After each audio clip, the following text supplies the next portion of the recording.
I'm going to sound really biased because I'm an M&A advisor and I consult with companies around M&A, but I get asked the question all the time, do I need a team? Do I need an outside group of advisors to help me sell the company, or can I just do it on my own? And listen, maybe you could do it on your own. Would you cut your own hair? Would you represent yourself in court?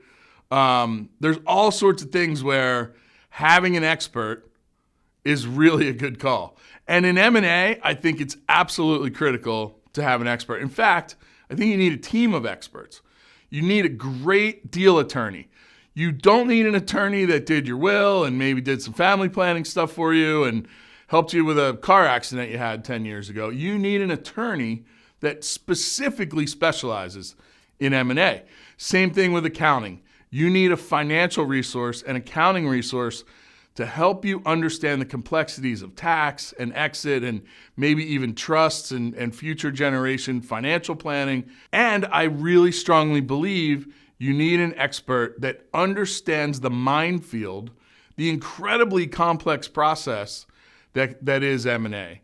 So we really talk a lot about the playing field not being very level. A good, savvy buyer, private equity firm, let's say, might do 50 transactions in a single year, a transaction a week. You as an entrepreneur may do 1 or 2 transactions in a lifetime. Or maybe you're a serial entrepreneur and you're going to do 5 or 6, but you're probably not going to do 1 a week. And it just becomes such a one-sided problem. And having an advisor really does a ton of important things for you. Number one, it helps you understand the current lay of the land, the playing field. Number two, it gives you the opportunity to play good cop, bad cop. So a good advisor will work on your behalf to push the buyer to get maximum valuation, but is not damaging the relationship, because oftentimes you may stay on with that buyer. If you're going to sell to private equity, you may roll over some equity and partner with them.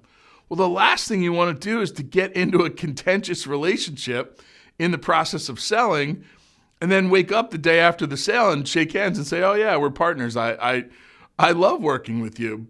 Just a few weeks ago, I got pulled in at the 11th hour, friend of a friend, didn't have an advisor, and they had painted themselves into a corner in the worst possible way. They were 2 weeks from a transaction. They were totally disadvantaged. They were going to be totally taken advantage of.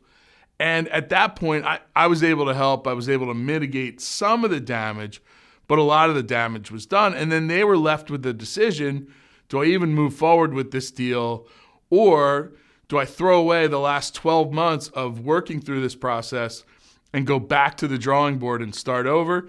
And they were exhausted. They had deal fatigue. They were like, listen, I understand. I signed a bad deal. I'm going to live with it. And they probably left $5 million on the table. But more importantly, they were really going to end up in a situation that was not advantageous for them over the next 3 to 5 years, partnering with the buyer. So it's super important to have an advisor. We're Align 5. There's a link at the bottom of the video. We're happy to share what we do, but it doesn't have to be us. My advice is, no matter what, get a great team around you when you go through an M&A process. It's super, super critical.